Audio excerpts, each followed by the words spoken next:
Hey everyone, welcome to another episode of Darshan Talks. I'm your host, Darshan Kulkarni. It's my mission to help patients trust the products they depend on. I'm a little red and apparently I look like I just woke up, even though I assure you it's been a while since I woke up.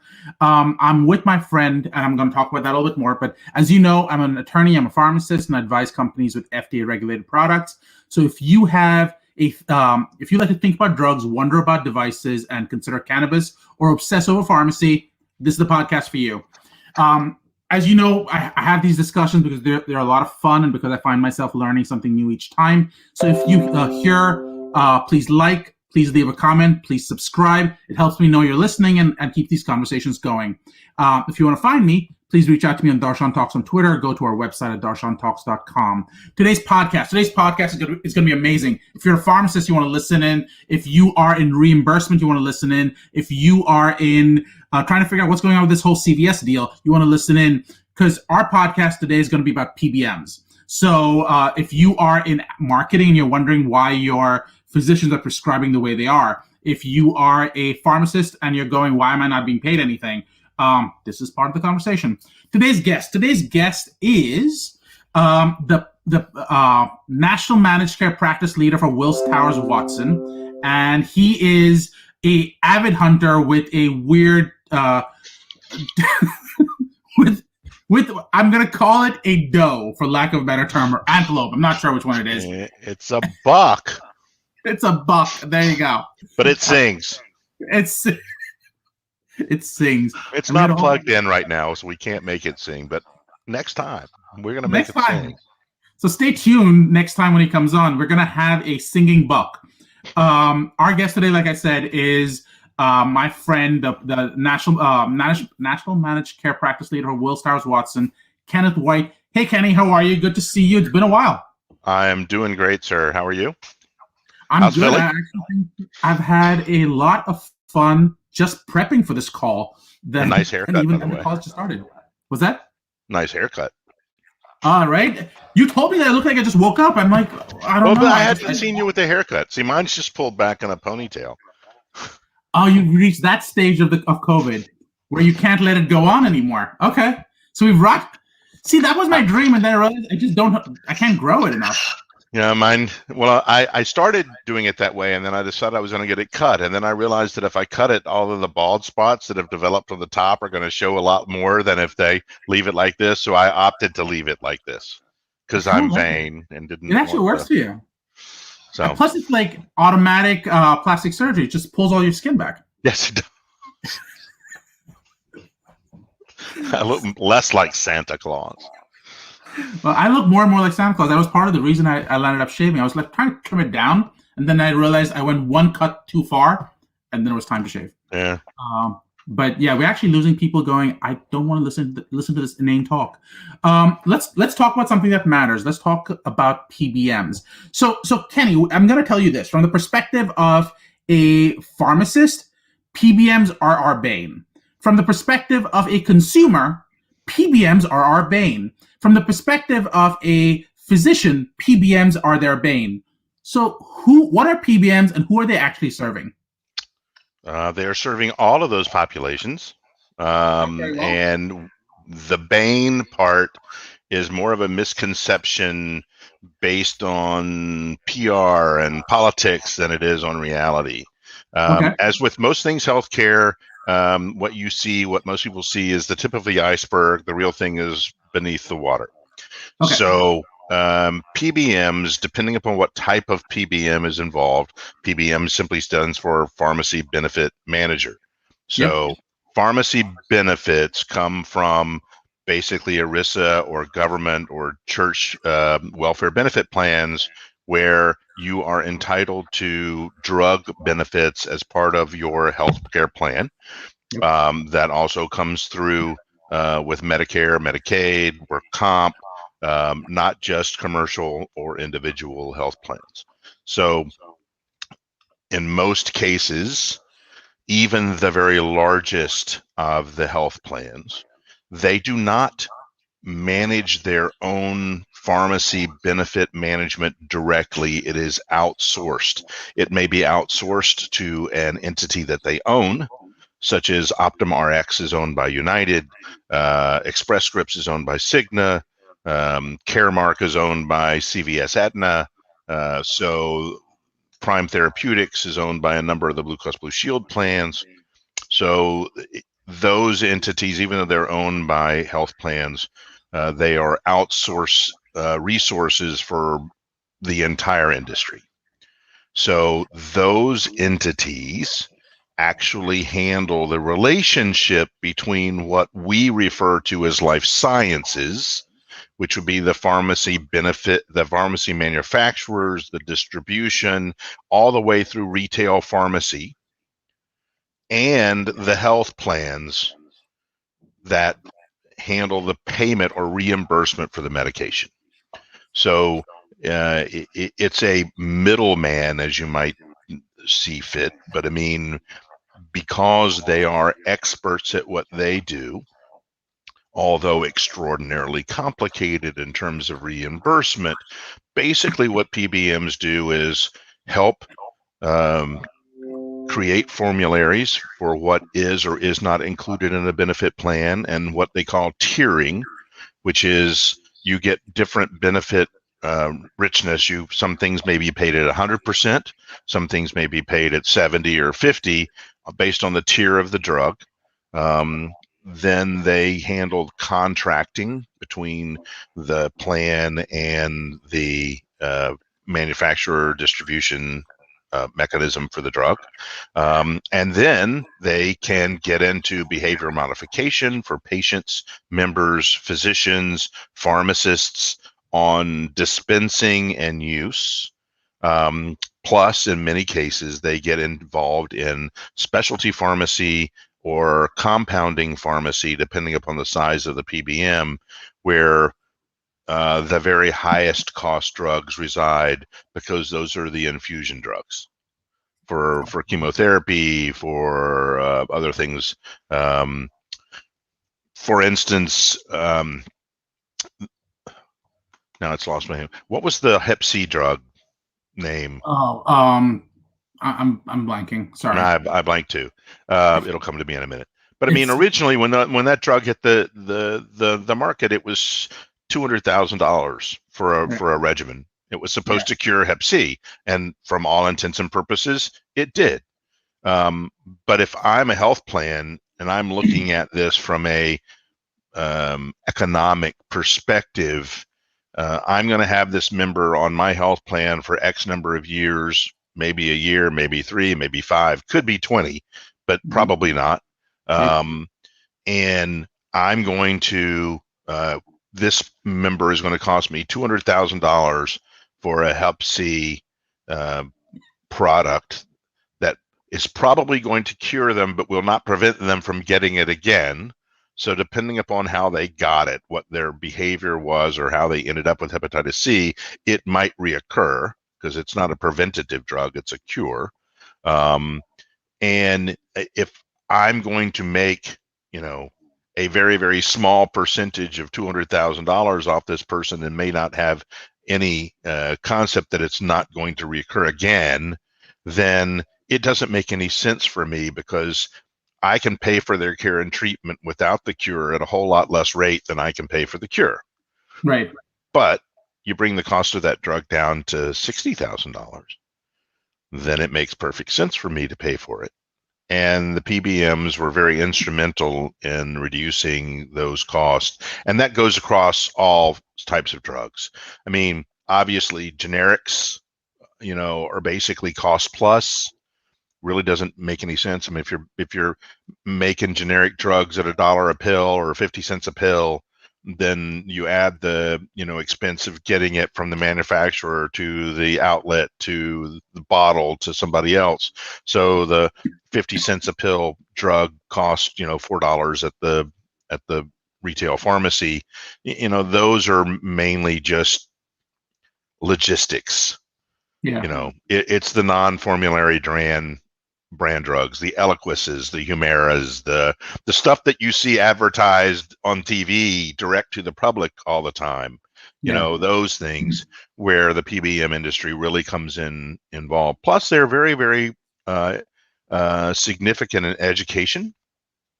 We had talked before we got on with regard to the different versions of PBMs. You have the big three. Optimal.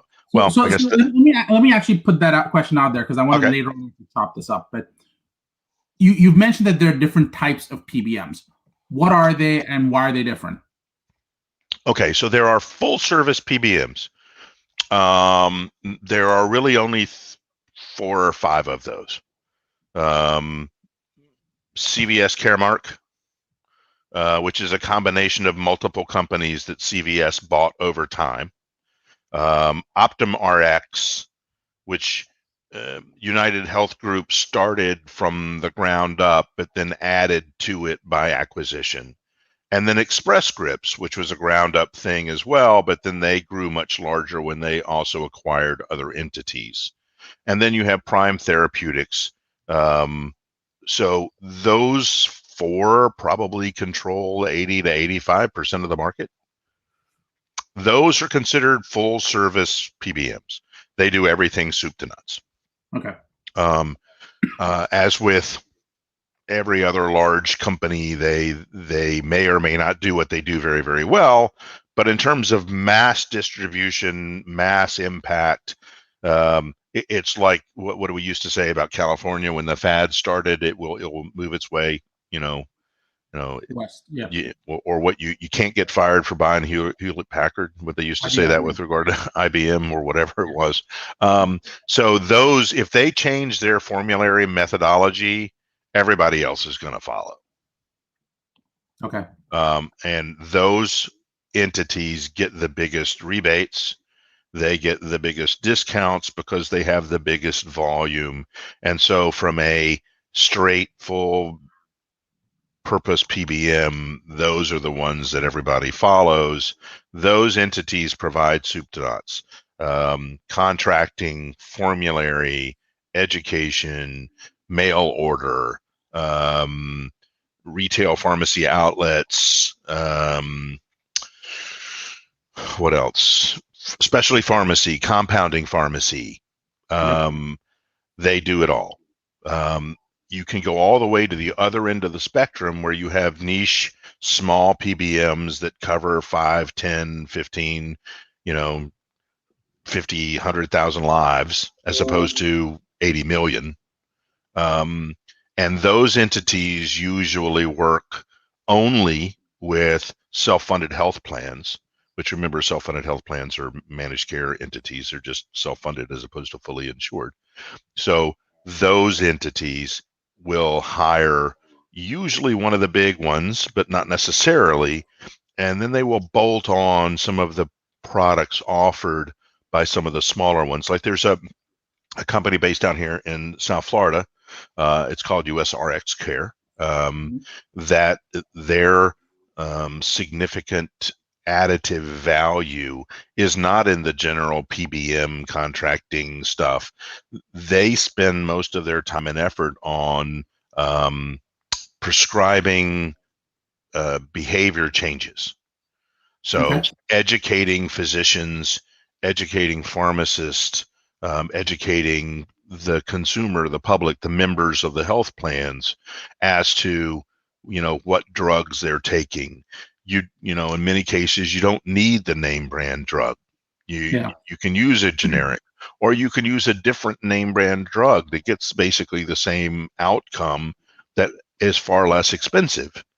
And when you change the prescribing behaviors with the understanding that you're not changing the outcomes, the economic outcomes, yes, the physical outcomes, medical outcomes, no, then you fulfill your purpose. You are saving the health plan money while helping keep the membership of the health plan healthy, which of course in and of itself is a savings. So there are PBMs that concentrate on contracting. There are PBMs that operate high-end compounding pharmacies. There are PBMs that do not do mail order. There are PBMs that do mail order. One of the things that we talked about this before with regard to Amazon, one of the things that Amazon did with Total Care, which is on their Amazon Web Services deal as part of their healthcare suite, they bought PillPack. PillPack is a mail order pharmacy. Yeah. I mean, they couldn't get into it any other way, so they bought PillPack. And one of the things that you would expect Amazon to be very good at is the logistics of getting a medication into a, warehouse, repackaged into whatever dosages are next, and out to the consumer with as little expense as possible. Right. That's great. It works perfect, I'm sure. The only problem is it's not exactly something that Express Scripts didn't already think about. So you have the whole gamut of services in the medical administration world. We call them MSOs, medical service organizations. And the MSO is an administrative company that helps physician groups run their practices. Okay. They offer cafeteria style suite of services. You can buy what you want. You can do the same thing with a PBM. So I offer all of these services. You can pick and choose which ones you want to buy. Obviously, the more you buy, probably the more you save, but a lot of that is volume driven. As with everything else, if you control 1 million lives, your per life cost is here. If you control 10,000 lives, your cost is here. If you control, 10 million lives, your cost is down this way. So, it's volume driven. So what I'm hearing you say, Kenny, is the fact is that PBMs for the most part are really more of a cost management organization, just like an HMO or anything else. And the problem, however, is in the friction that they might cause in order to push a product push a customer one way or the other to enable lower costs, but yet keep the same sort of outcomes going. Is that fair? Yeah, I mean, that's fair because, like everything else, the problem with consumerism in medical care is that most of the consumers are stupid. I didn't go to medical school. I went to law school. I'm a lawyer. I'm a health lawyer, but I'm not a physician. And, I don't even play one on TV. And unfortunately, most physicians don't get substantial educations in pharmacology. It's very limited. A pharmacist, a registered pharmacist who went to a pharmacy school, who has a license and who practices as a pharmacist, knows far, far, far, far more about pharmacology than a physician does. So understanding what drugs ought to be ordered, what drugs can be ordered, which ones mix and match with other drugs, and whether or not I can use drug A, drug B, drug C and get the same outcome, even though drug C is 1/10 of the price of drug A. The doctors, for the most part, don't have that, in their education. I'm going to challenge you on that. And I speak to this as a pharmacist. So as a pharmacist, I can speak to drug classes, and say they're equivalent to the same drug class. However, as a pharmacist, one of the things I'm not often privy to is the patient coming back and telling me how it came out. Now, the big advantage we have is that we as pharmacists are often the healthcare provider most connected, but we don't often get to ask because of HIPAA reasons, because you're busy, because you're doing something else. But you don't often go, so how is this medication working for you? That's usually something that the physician does.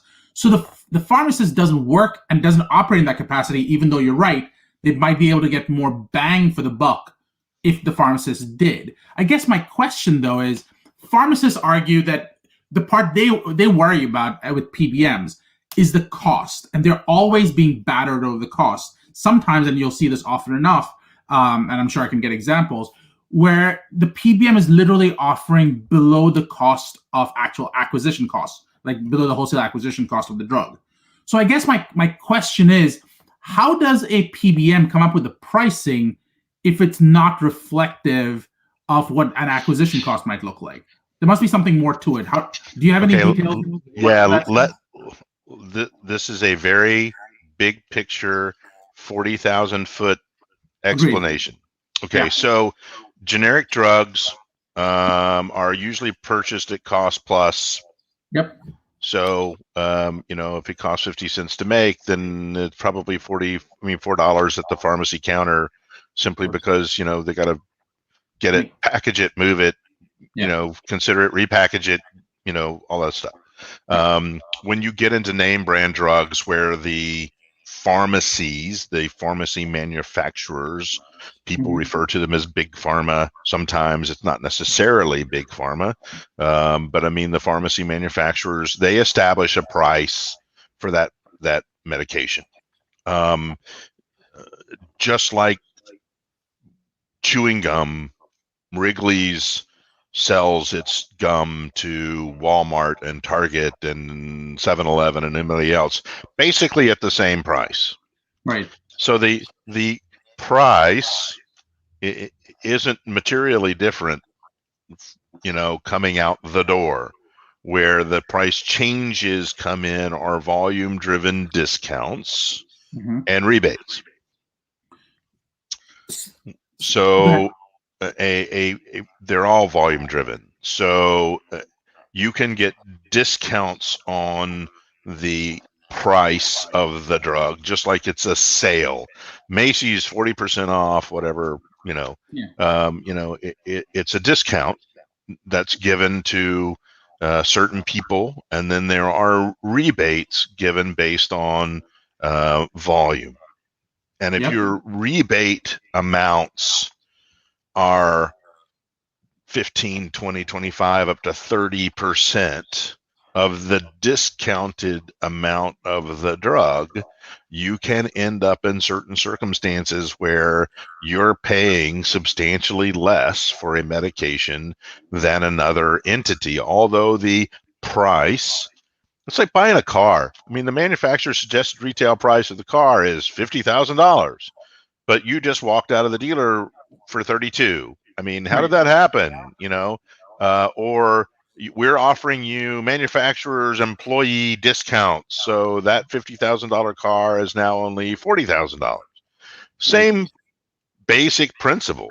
I mean, the drug costs $10. I'm going to give you a discount of 15%, and then based on volume, you're going to get a rebate of up to 30%, so that your drug that costs $10 is now $5. Right. So in that scenario, if I am a PBM, I can offer to my self-funded health plans or my fully insured health plans, because if you're a Blue Cross Blue Shield plan and you're not part of Prime Therapeutics, you're probably contracted with ESI, OptumRx, Caremark, or all three of them, or Ingenio, which is the new one that Anthem started. So you throw that one in there. You're probably contracted with one or all of them, depending upon geographies. And you are looking at paying for a drug that has a price of $10 at $5. So go ahead. One of the big things that's come up recently is white bagging and brown bagging. Okay. I don't know if you know what that is. So hospital pharmacy. I don't think you ever worked in a hospital. So I have. Yeah. So hospital pharmacies dispense the medications for, and what most people don't realize is that a large portion of Part A expense, or Part B, A is hospitals, B is physicians. Part A for Medicare expenses is the drugs that are dispensed in the hospital. So that famous, misnomer of the aspirin costing $25, which in part is true, and again, iceberg, in part it's mostly not true. But in that situation, the drugs are coming either through a PBM or directly from a manufacturer, and the rub becomes whether or not Cigna, just to pick one out of the air, wants to pay what their cost is for the drug versus what the hospital is charging. Well, one, the hospital isn't getting the same price that Cigna is getting because Cigna controls 40 million lives and the hospital does not. And Right. two, the hospital is adding on an expense related to the operation of the hospital that Cigna doesn't have to do. Right. So Cigna wants to provide the drugs, to a facility. So again, mainly the high cost drugs, infusion medications, chemotherapy medications, all sorts of stuff. Cigna would rather get them through Express Scripts, which they own, Yep. and supply them to the location that's going to infuse the medications to the patient rather than having that location obtain the medications and then bill Cigna, because it saves Cigna a lot of money doing it the other way. Which is also why the physician's offices are being bought out by the hospitals so that they can actually do it as part of Part A as opposed to Part B. Correct. So all of that is great, but that still doesn't answer the question, which is, if I'm a pharmacist, my wholesale acquisition cost is, say, 10. Yep. Cigna is saying, I don't care what your wholesale acquisition cost is, I will pay you $8 for this patient to get this drug. Now, how does that logic? I understand volume discounts, I understand all those things, but volume discounts and the like shouldn't. Go ahead. You're forgetting a big component of reimbursement at the retail pharmacy level. Go on. Coinsurance. Okay, keep going. So what I'm paying at the hospital level, or what I'm paying at an infusion center, or what I am paying otherwise, usually has a benefit level to it. If it's in network, it's X, maybe 100%. It may be 80%. If it's out of network, it's probably 60 or 70 if you have out of network benefits at all. And if you have an HMO, you probably don't. And at the pharmacy level, most of the time, even on generics, you're paying a relatively small amount as a patient or member for the medication. And that's where the pharmacy has to make up. And I agree, it's a small amount. For most generics, it's probably less than $10 for a 30-day supply, and it could be less than $10 for some generics for a 90-day supply. It's bad, so you're getting generics, but you're getting brands. But yeah, go ahead. Yeah, so you're getting a reimbursement amount that is almost always built on a contract between the health plan and the pharmacy chain. Mom and pops get killed. That's what I was referring to. The mom and pops get killed because they have no volume on either side. Right. If I'm CVS, one, I now own Caremark. I also own Aetna. Yep. So I got 40 million covered lives over here. Yep. I got 60 million lives through Caremark. Yep. And I've got 10,000, 15,000 retail outlets in the US. Yeah. So I'm borrowing from Peter to pay Paul using Mary, because Peter, Paul, and Mary, using Mary as, she's the one kicking in the money on the other stuff. And then you throw in the government contracting as well. There has been significant effort, which, depending upon what administration is in or out at the moment, it changes with the wind, unfortunately, because healthcare policy needs to be what is best, not what is ideologically convenient. Yeah.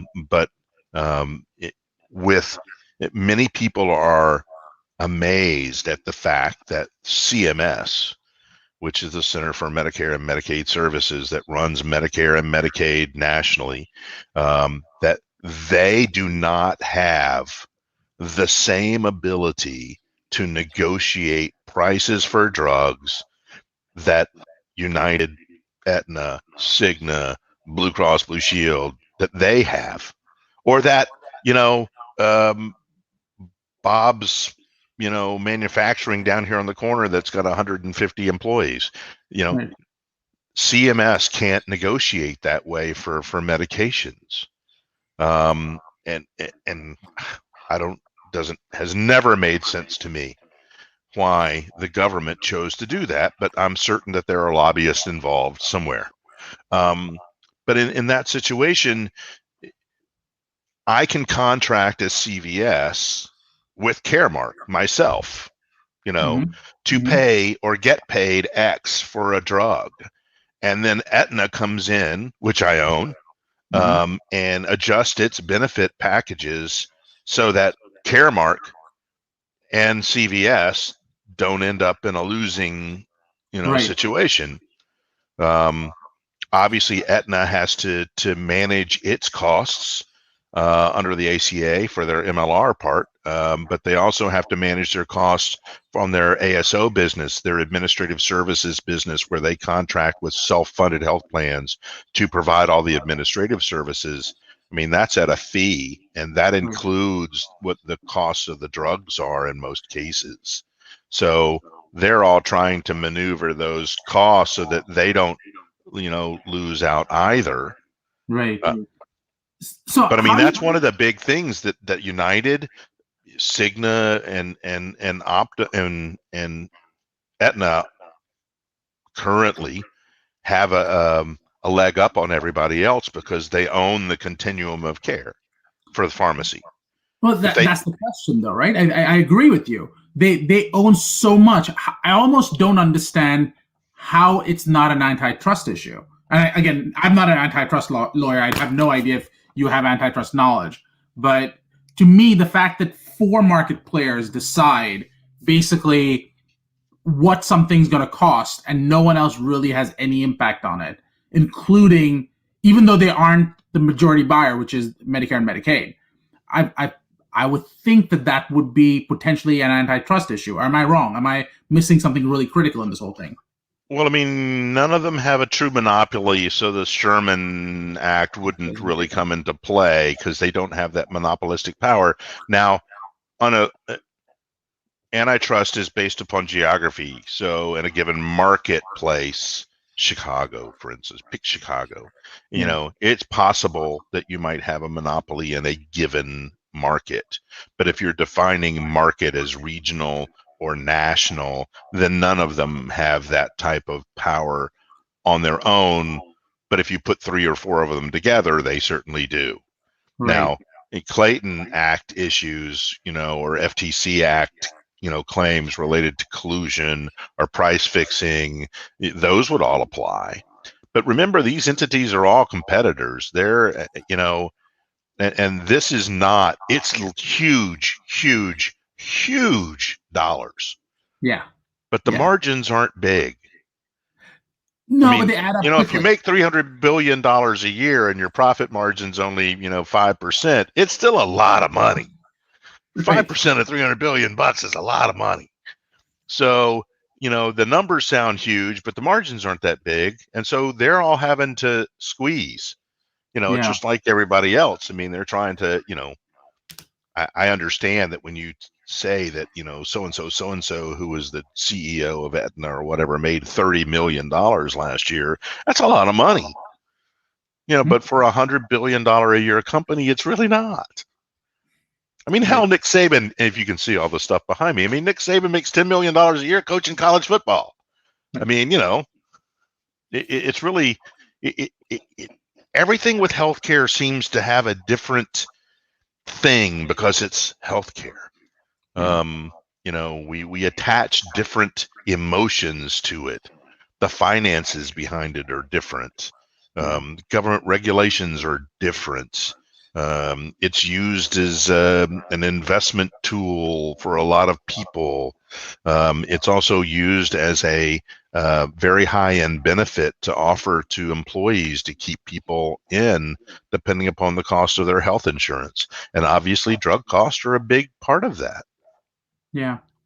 And we're actually well over time, and obviously we can sorry keep about going. that. No, not at all. This was amazing. I'd love to have you on again to continue this discussion, because obviously PBMs are a thing I definitely just the last thing about, are they perfect? No, they're not perfect.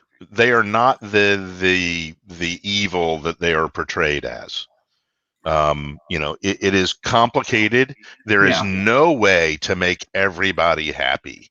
But at the end part of it, if you as an insured, not you as a pharmacist, but if you as an insured pay $3 for a 90-day supply of a medication that a doctor has prescribed to you, do you really care?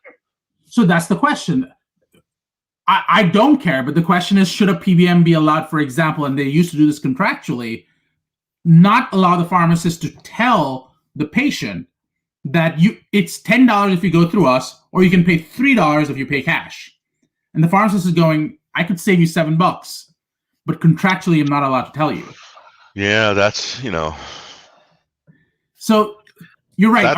Are they not evil? No, there are definitely laws that are problematic that make this whole thing a giant hornet's nest. There are certainly medications involved in this that have a higher price in the MSRP location that end up cheaper at the over-the-counter price because of the discounts and the rebates. So if you look at it from, oh my God, why are they steering all of these people? I don't know, steerage is a terrible word, but I mean, they're steering all these people to this one particular medication. There must be something nefarious going on. Right. But when you start applying all of the rest of the stuff, it's actually cheaper at the end user stage than the other drug, which was cheaper to start with. I want to actually, one of the things I do want to get into with you, and maybe not today, but is just how obviously each of these PBMs have preferred chains that they recommend you go to. For example, if you're CVS Caremark, they want you to go to CVS. Right. In those specific situations, how is that not considered steerage? It is steerage. Okay. But I mean, it's like everything else. I mean, you pick a partner for distribution. Yeah. Where most of those, the two big ones obviously are Boots, Walgreens, and CVS. So you can get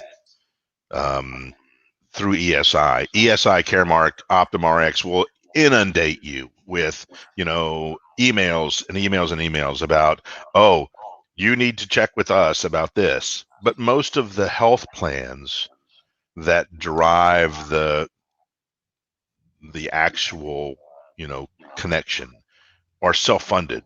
So it's actually the self-funded health plan that creates those relationships for large employers, as opposed to the PBMs themselves.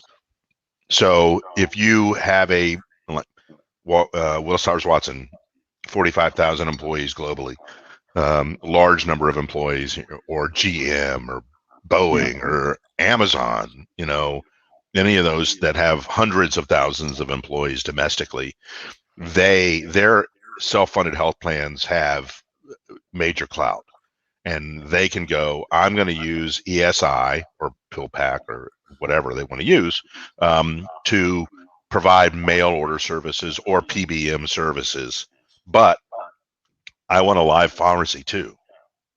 So you can get your 90-day supply through mail order with any of those entities, or you can waltz into CVS or Walgreens and get basically the same price. Usually the price is pennies.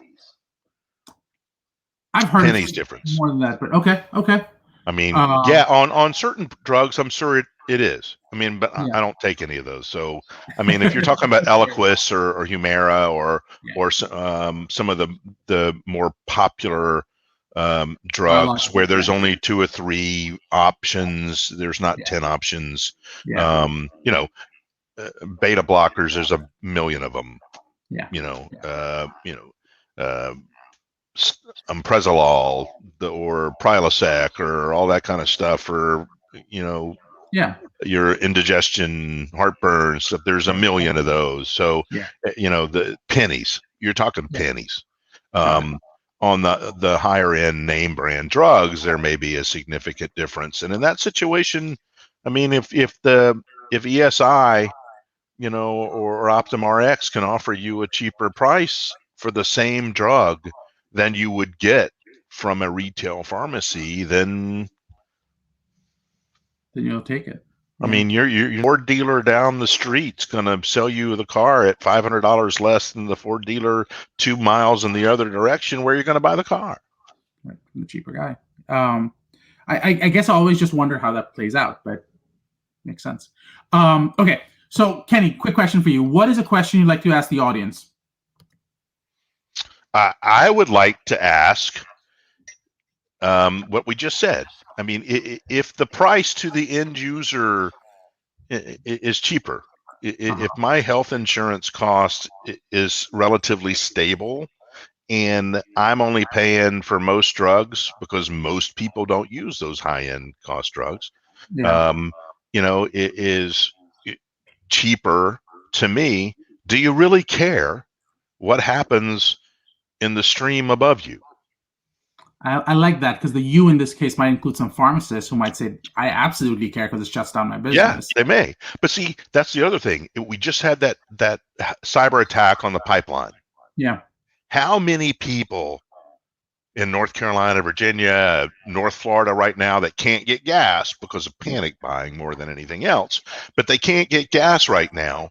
How many of them ever thought that was something that was built into the cost of the gasoline that they pay for? Yeah. Because they know that it comes from oil. Right. And that oil has to be pumped out of the ground, shipped someplace else, refined down to gasoline, and then sent back out. And in many cases, sent thousands of miles, to where it ends up in a truck that goes and, irritates you driving to the gas station to dump the gas in the ground. Yeah. I don't know how many people thought that the concept of IT security was built into the price of gas. And they're going like, if you have to pay 2 extra cents a gallon for gas, are you willing to do that so that this doesn't happen again? Right. Or are you just concerned, I want, $2 gas, I don't care about the rest of it? I think as a person who actually owns a gas station, I'd say most people don't care. So interesting for sure. Okay, I want to do a quick recap, Kenny. During this conversation, we talked a little bit about the different varieties of PBMs, which actually was really surprising to me. It really came down to the 5 major PBMs: OptumRx, ESI, which is Express Scripts, CVS, Prime, and with Anthem, Ingenio.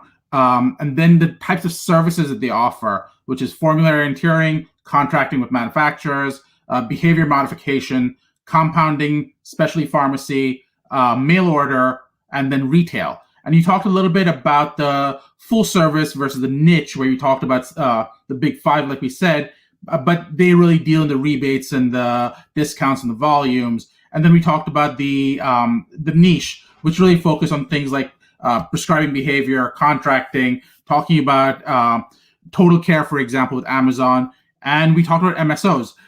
We then got into talking about the cost of drugs. We spoke a little bit about why do drugs sometimes the acquisition cost is lower and how that affects, say, a mom and pop pharmacy. But as you pointed out, does that matter to the average patient? And maybe not. And that's actually a question we're going to ask. But did I miss anything else? No, I think we covered it, most of all of that. Okay. It's amazing what you can cover in 40 minutes. That's pretty good for 40 minutes, isn't it? I should point out, as usual, nothing in this podcast should be construed as legal advice or clinical advice of any kind. It's intended for educational and entertainment purposes only. For those of you who missed it, Kenny, where can they call you again? They can reach me at kenneth.white@willistowerswatson.com. Perfect. And if you like this podcast, please leave a comment, please subscribe. You can find me on Twitter at Darshan Talks, or just go to our website at darshantalks.com. Thanks again, Kenny. Look either of us up on LinkedIn. Yeah, look either of us up on LinkedIn. Thanks again.